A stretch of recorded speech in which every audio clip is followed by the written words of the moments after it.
Their world is totally distorted. If they look at a face, it becomes like a Picasso painting. Things morph, things disappear, things change. Their environment is shifting. It's like living in a fun house that's not fun.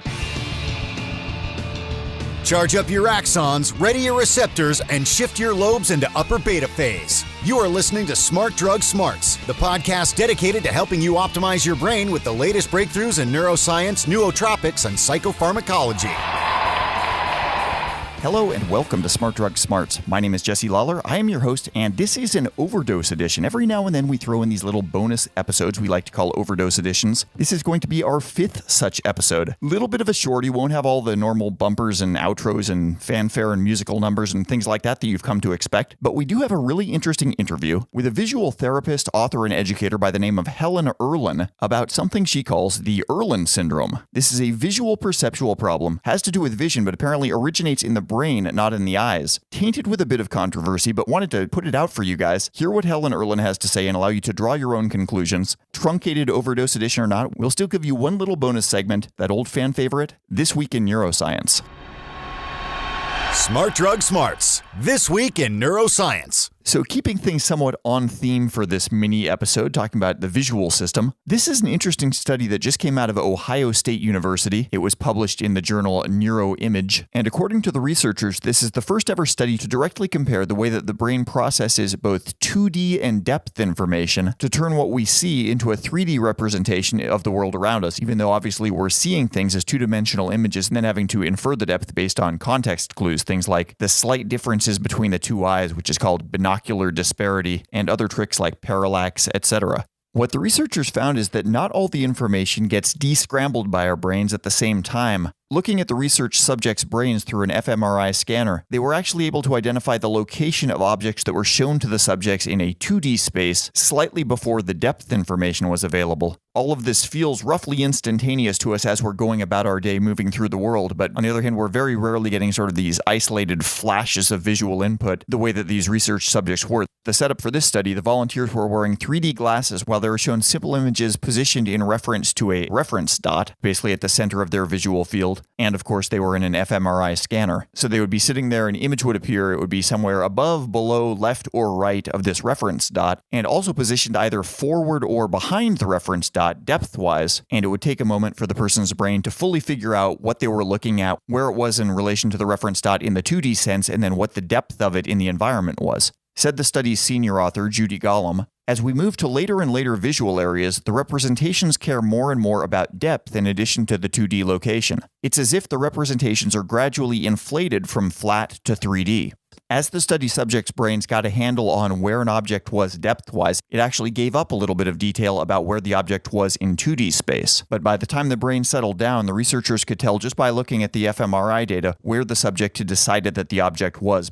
Gollum said that future studies will look to quantify and model the way that the brain represents 3D information. And I, for one, am hoping that studies like this and their follow-ons will lead to even more realistic 3D and augmented reality technologies. I think AR is one of the neatest things being worked on right now. I look forward to it with a combination of trepidation about how much the world's going to change and also just kid before Christmas vibrating mania. Smart Drug Smarts, the podcast so smart, we have smart in our title, twice. So Helen Irlen is a graduate of Cornell University, and over the past 40 years, she has been a school psychologist, a psychology instructor at Cornell, the founder and director of the Adult Learning Disabilities Program at California State University at Long Beach, and the author of multiple books, including Reading by the Colors and The Irlen Revolution. And she's best known for her work in popularizing both a syndrome and a potential treatment for that syndrome. The syndrome itself is known by multiple names, including the Irlen Syndrome and the Meares-Irlen Syndrome. Apparently, as occasionally happens in science, something was identified and described by two different people at around the same time, independently of one another, the other one being a New Zealander named Olive Meares, who was also a teacher and was working with students who were having a hard time reading words printed on white paper. And to make matters more confusing, this is also called sometimes scotopic sensitivity syndrome. But what is this exactly? In simple terms, this is a visual perception disorder, and the theory behind it is that some signals from the eye are not getting to the brain intact, or maybe are not getting to the brain in the right timing. Different parts of the visual signal are processed, but kind of out of lockstep time-wise with one another, which perceptually makes things which are in fact static objects feel to the viewer like they're moving around, which in the case of words on paper can make it feel as if the words are actually moving, falling off the page, fluttering around. Lots of different ways that this might manifest, but none of them good, not something that you want to be dealing with if you're just trying to get some reading done. In addition to having a hard time reading, people suffering from this syndrome frequently suffer headaches and visual stress when dealing with busy patterns. Stripes are particularly hard for them. But it should be noted that despite the fact that everyone universally agrees there's lots of people that have difficulties reading, whether Meares-Irlen syndrome deserves to be considered its own classified visual anomaly is very much a hot potato. It has its promoters, it has its detractors. Helen Irlen, as you might imagine, is a promoter, and we'll hear her side of the story in the coming interview. But skeptics have several bones to pick. First, and probably the most fundamental of which, is whether Meares-Irlen syndrome is in fact a distinct, predictably identifiable disease with a particular mechanism of action, or whether it's just sort of a disparate set of symptoms from other conditions that are being put under this new umbrella name. Then separate apart from that, there are those who question whether the Irlen method, which involves using colored lenses to treat these symptoms, is in fact an effective or the most effective possible method of treating what these people are dealing with. So controversy abounds, but the neat thing about this treatment is kind of the simplicity of it. Unlike a pharmaceutical treatment or something involving lengthy training or rehabilitation, all you're doing is putting on colored glasses. So even if it doesn't work as well as something else might, or even if it doesn't work at all, there's not really anything in the way of downsides.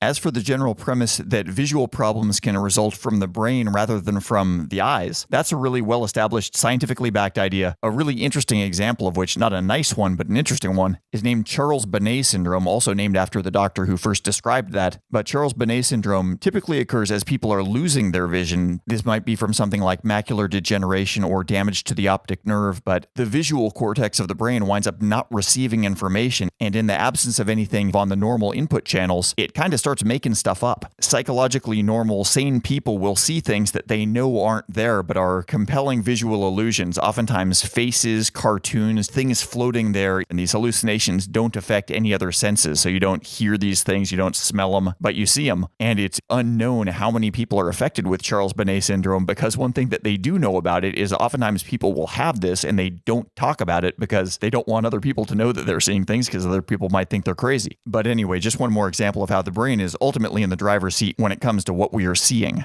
So with all that as a lengthy preamble in what will still be a rather short episode, I hope you enjoy Overdose Edition number 5 and this conversation with Helen Irlen. I started out my professional life as a researcher, then became a school psychologist and a therapist. And after working 15 years as a school psychologist, I realized that we were failing. We were failing children who were getting identified and placed in special ed but never left. There were children that I couldn't identify that were struggling, teachers who were frustrated because they didn't know what else to do, and parents who were not just frustrated but really angry because they had the same problems that their children were having, but nobody was listening to them and nobody could do anything about it. And in 1980, I was lucky enough to be offered a position to develop a program for adults with learning disabilities, and it was the first program at a university level, and it allowed me to take all my skills and integrate them in. And the issue for me was to talk to the adults and find out, I was very aware that the present testing that we were doing was obviously not identifying everyone who was struggling. And so I wanted to know what questions weren't we asking that we need to be asking, and what problems stay with an individual for a lifetime, no matter the method or the intervention that was presently out there. Yeah. So I did something very unique in education. I asked, I'm being a little facetious, but actually it's quite true. In education, we don't ask the person who has the problem to describe their problem. Right. We do testing and we tell them what their problem is, which is definitely different from the medical model. And I decided, whoa, I have a group of adults who have bright enough to make it to a 4-year university. They have worked 2 to 3 times harder to get there, and they were still struggling. What a perfect population to work with. You couldn't say they'd outgrow it. You couldn't say it was motivational. And so guess what? I asked them to describe their problem to me. And they started to talk about about their struggles with reading and learning. And the more I talked with them, the better I got at asking questions. And they started reporting things to me that happened when they were trying to read or achieve, and none of which was in the literature. What were some of the commonalities that you got when you were asking these questions, or the descriptions of what people were experiencing? First of all, you can ask somebody who is struggling in school and ask them, well, what's reading like? And they'll say to you, oh, it's boring. If you flip it around and say, talk to me and tell me what reading is like at that point that you want to stop reading, how do things look and how do you feel? And I started to hear things such as, well, reading makes me tired. I get a headache, but doesn't everybody get a headache? Isn't reading supposed to make you sleepy? My eyes get tired. I start to see things sliding off the page. The page starts to flash at me. It's flickering. As someone who loves to read, none of these are a part of my experience. Later on, when we identified and I developed questionnaires and self-assessments to identify who's struggling and making them aware that this is a problem, because first of all, what you experience, you think is normal. It's these children who sit there, and when I say to them, well, do you ever get a headache if you read long enough? And they go, yes. And the parent goes, well, how come you never told me that? And the child turns to the parent and says, because you never asked. Doesn't everyone get headaches? So the first issue is to develop self-assessments to help people identify whether they had the problem or not. And so I had to develop self-assessments, and then I couldn't leave them like that. I needed to develop a method to make the problems go away. So it's been a very interesting, long journey. We never worked with children before I had worked with adults, regardless of the population we worked with.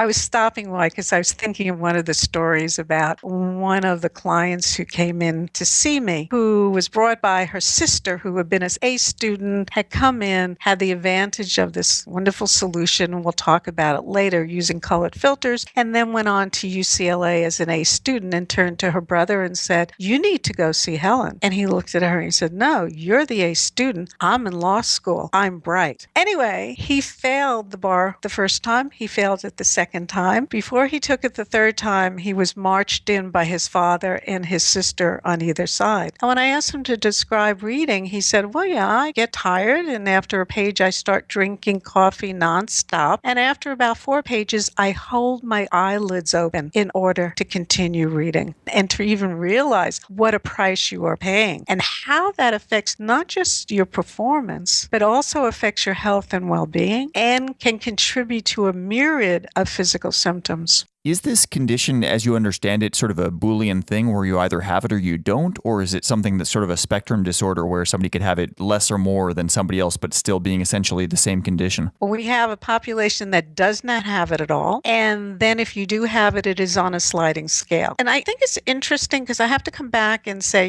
historically, we were what? Cave people, hunters, right? We lived in caves and we did things by fire, or we were outside under shade and indirect natural lighting. And think about where we are now. We're in a high-tech environment. And some people have adapted to this high-tech environment, and the population I work with has not. So the environment becomes a major trigger for them. When I was watching the videos on your website, it shows, I guess, sort of like a dramatic reenactment of what it might be like to have this syndrome and be reading text, like what text looks like. And I found myself wondering, how do we know for sure that people with normal vision are accurately representing what's really going on in the visual space of somebody that's afflicted with this? Yeah, that's some very good questions. First of all, we have a database now of over 200,000, so we pretty well know what's going on. When I initially started doing this, the adults were so excited that they can describe to somebody what it was like once I asked them the questions the right way, that they created their distortions that they saw for me. So all the things that you see on the websites are actually real distortions that occur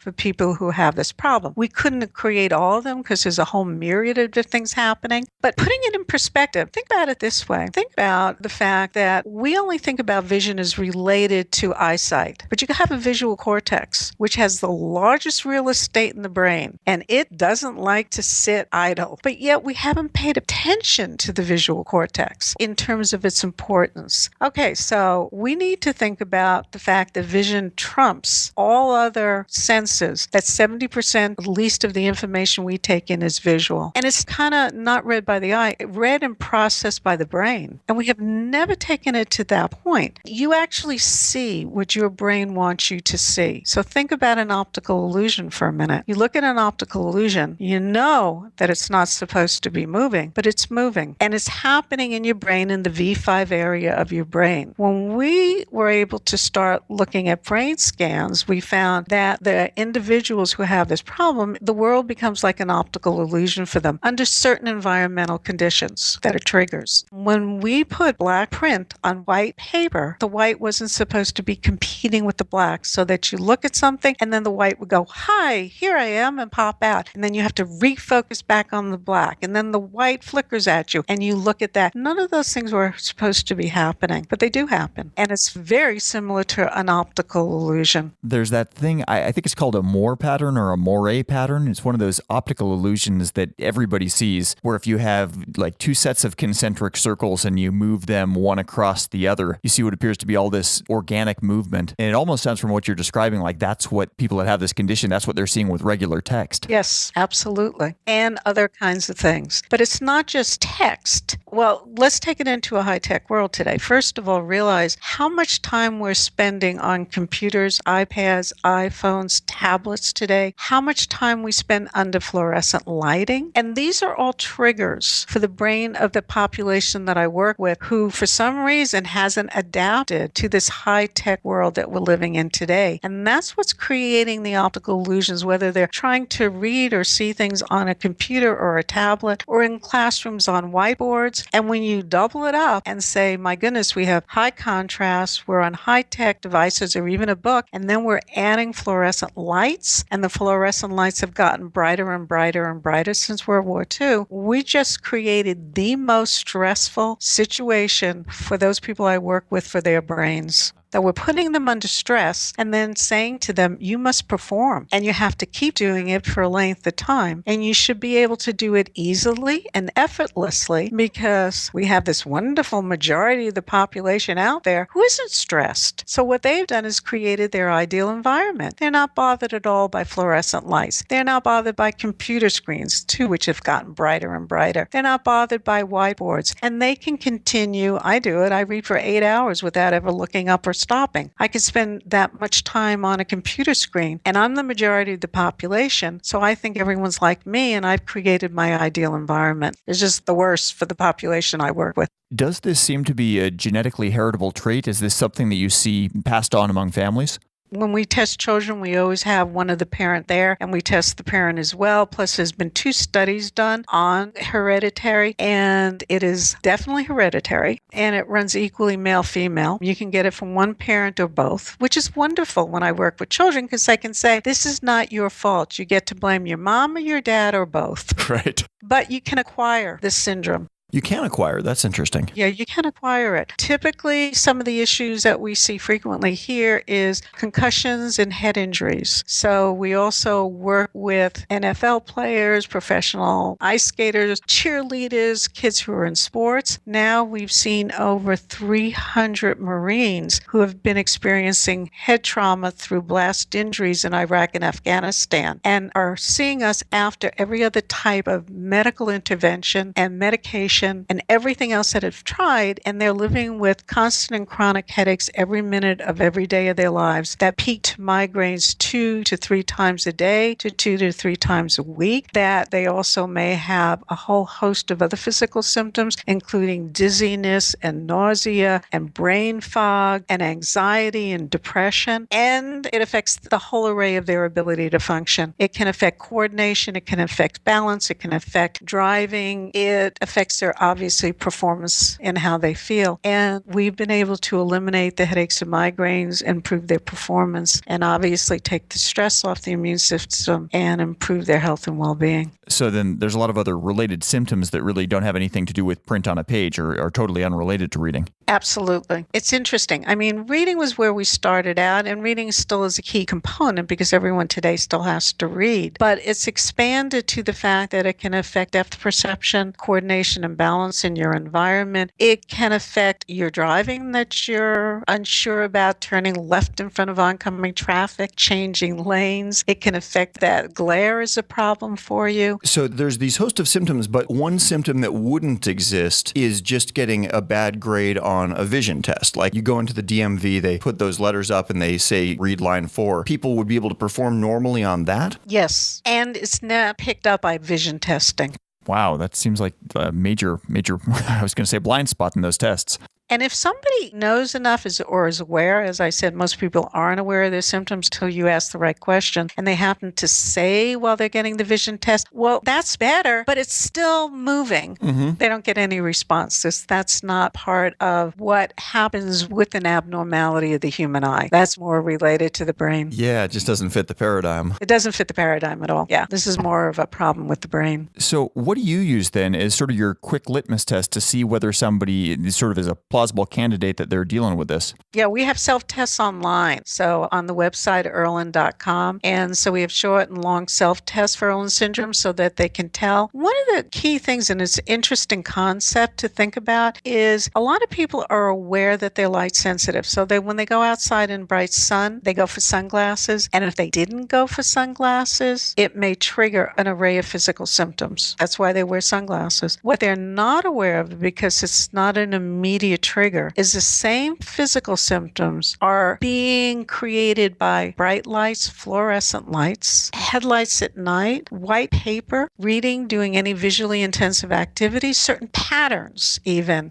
like polka dots. I just got a picture from somebody who has Irlen and said, I want to create a website. I was just at this hotel and the patterns that they had on the rug was making me dizzy and sick. I need to show people what patterns and polka dots and plaids can do to somebody who has Irlen, or even fluorescent colors can create a problem. So there's a whole host, and people aren't aware of that. It's all triggering the same array of physical symptoms. It's funny, when you're getting ready to shoot a video, oftentimes a cameraman will say, hey, don't wear these certain patterns on a shirt or a blouse or whatever. And these are well known to cause optical problems when you're shooting video, of making colors appear on borders that aren't really there. And I guess it really shouldn't be surprising that we have similar potential visual artifacts that can come from our physical eyes and physical data processing within the visual systems of our brain. Exactly. But nobody has studied it and nobody has paid attention to it. And then if they dismissed it because they didn't know what to do about it. So let's jump to some of what we can do about it part, because that seems to be really interesting, that you have what sounds like a surprisingly low-tech, and I don't want to say low-tech dismissively, but it sounds like an easier solution, or at least an easier solve to the problem than one might expect. Yeah, it's not brain surgery and it's not retraining your brain. Well, let me start in and say that visual information goes from the eye to the brain, right? And it's transmitted to the brain as electrical stimuli, and they're different wavelengths of light. If you take light and you put it through a prism, it breaks up into various wavelengths of light,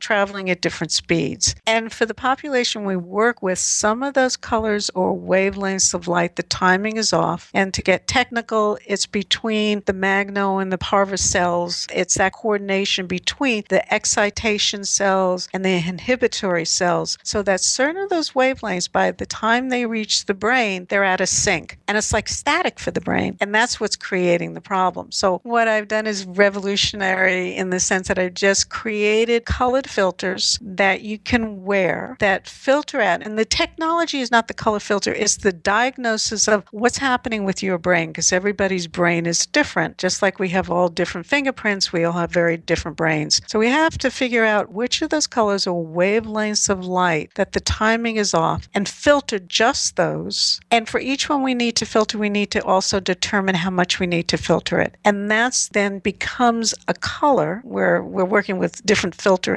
of colors and come up with one color that the individual can wear. And when they're wearing the color, it normalizes the brain's ability to function. It calms the brain, the autonomic nervous system, protects the individual. But because it normalizes the brain, even though you wearing color. Whites look white and colors look normal. And they're not like sunglasses. Sunglasses make everything darker because they cut across the whole spectral band. Here we are actually customizing something different for each individual's brain. So it's very technical, but it sounds very simple. And so that's what we're doing. And we actually start out to make sure that we just don't put people into colored lenses who don't need it. They all take the self-test and therefore they can start identifying themselves. And then we do a screening process so that they become aware of exactly the full array of their physical symptoms and the distortions/optical illusions that they're experiencing, because we want to stop all that. And we first do it using colored overlays, and that's part of the screening process. And then they get to take the overlays home and make sure that it is making a change and making a difference. And then they come back in for a second appointment where we create their special colored lenses that they wear. What gave you the burst of insight to kind of realize that this might be what was happening, that it was a problem with the timing of the way that different colors are being transferred inside the brain? It was by chance. What happened was that I had now a group of adults. I knew what they were seeing. They could tell me exactly what was happening now. So we knew what we needed to get rid of. And I spent 6 to 8 months with them going through every other possible theory about what's affecting reading and perception. And because they had been very bright, they had been tested multiple times, and their parents had done every possible intervention that was out there, they kept bringing in all these things. One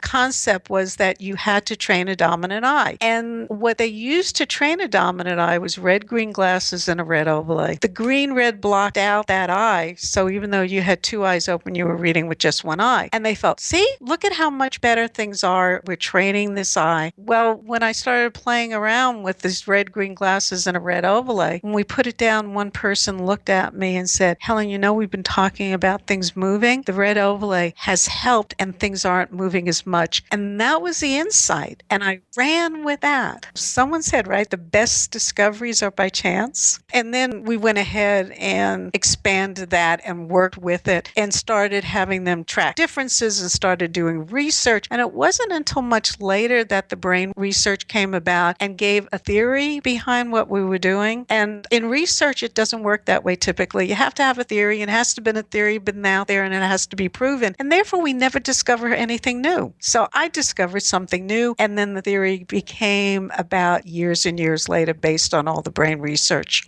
What I get curious about hearing this story is it makes me wonder if there are other analogs to Irlen syndrome that might be out there as yet undiscovered. Maybe it's not something in the visual field, but other areas that are akin to an optical illusion or another perceptual illusion that maybe we just haven't clued in on yet, that, hey, this is actually really messing people's ability to process their world up. And maybe there's similar interventions that we're not seeing in something like text. Maybe it's an auditory thing. Maybe it's something else. Do you think that there might be other related and as yet unrecognized syndromes that could be approached in a similar way? Yeah, I'm sure there are. And I'm sure we need to, especially in the auditory system, in terms of being able to fine tune it. There are people out there who supposedly have good hearing, but yet they're using energy and effort to pick up verbal information. They can't do it if there's background noise, and they can't do it when they're tired, and they can't multitask, so they can't listen and take notes at the same time. So it's a very analogous issue. Yeah. I would also say, in terms of the fact we're dealing with sensory modulation issues in terms of the environment, when you look at that, that can occur on a continuum, but we kind of look at it the most with the autistic population, so that they have difficulty modulating tactile and visual and smell and touch and taste and auditory information. They become, for me, the prototype of what exists for some people in the general population, but it's not as severe. When we work in the visual system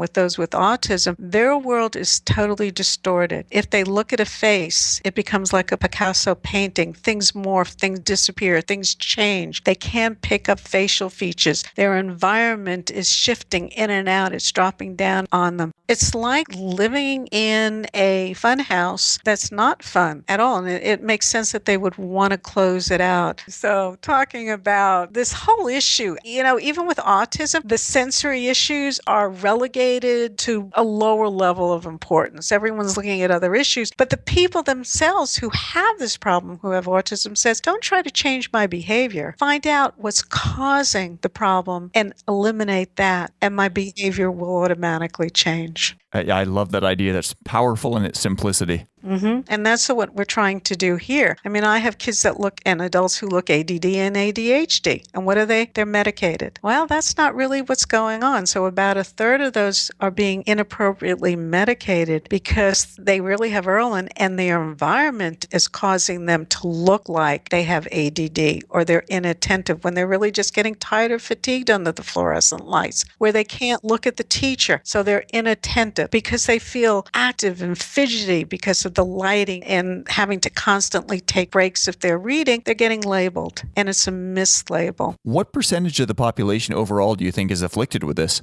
General population is about 12 to 14%, but that changes when you're looking at individuals who have struggled in school or struggling in school. It jumps up to anywhere between 46 to 26%. Wow, so big numbers. Yeah, those who are being diagnosed with dyslexia, it's about a third who have this and are being misdiagnosed. Same way with ADD, ADHD, it's approximately about a third. So you can be on a continuum. You can be gifted but paying a price because you read, but you pay a price because you get a headache. But you're willing to get a headache with reading because you are striving and you're so bright. So I have a lot of, especially girls, who can get by the K through high school system doing a minimal amount of reading and talking their way through the educational system, and they get A's. And then they go to college, and in college they have to read. And within the first semester, they feel like they're 3 semesters behind and they can't do it. They come home and they're diagnosed as depressed and generalized anxiety disorder and put on medication. We get to see them, and it's not. It's Irlen. And once we give them the capability now of utilizing their brain at peak performance, they can go back and do well in school. I saw a teenager who basically spent his life in his room. He had painted the walls black. He had black curtains on the windows, and that's where he lived. And the minute he stepped outside of his room, he had panic disorder. And he did fine in his room, but he couldn't leave his room. Once we got him in the Irlen filters, he was just fine, went back to school, and now none of those symptoms that cause the anxiety and the panic disorder, they were all gone. And I have story after story because we've worked with over 200,000 now adults and children, and everybody's just a little bit uniquely different, but the end product is that the change is immediate because we're changing the brain's ability to process visual information.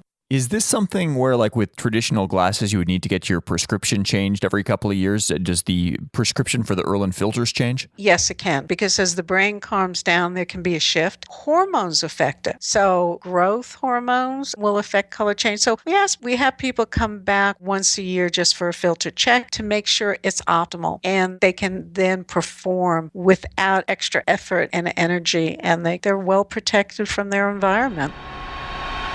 Smart Drug Smarts. So thank you so very much to Helen Irlen for taking the time for that conversation. Her website is up at irlen.com. That's spelled IRLEN. She is one of the lucky ones who managed to grab her own last name as a domain name while it was still available. If you've had issues with reading or with vision that sound like they might be a match with some of the symptoms that Helen Irlen described, she does have an online test at irlen.com/get-tested. We'll put up the links on the show notes for this episode, so you don't need to jot this down now, but kind of interesting to go through that test if you think you're a potential sufferer of what she's describing. In any event, we'll keep this super quick, no ruthless listener retention gimmick this episode, but we will let the announcer guy say something here. Just say no to scratch that. Say yes to the Smart Drug Smarts podcast. Join our mailing list at www.smartdrugsmarts.com. Okay, so that's all for this nice little overdose edition of Smart Drug Smarts. This will be up online at smartdrugsmarts.com/ODE5. And I will be back at you with our regularly scheduled episode number 174 this Friday. So stay tuned for that. And in the meantime, stay smart. You've been listening to the Smart Drug Smarts podcast. Visit us online at www.smartdrugsmarts.com and subscribe to our mailing list to keep your neurons buzzing with the latest in brain optimization. Smart Drug Smarts should be listened to for entertainment purposes only, although some guests on the show are medical doctors, most are not, and the host is just some random guy. Nothing you hear on this podcast or read at smartdrugsmarts.com should be considered medical advice. Consult your doctor and use some damn common sense before doing anything you think might have a lasting impact on your brain.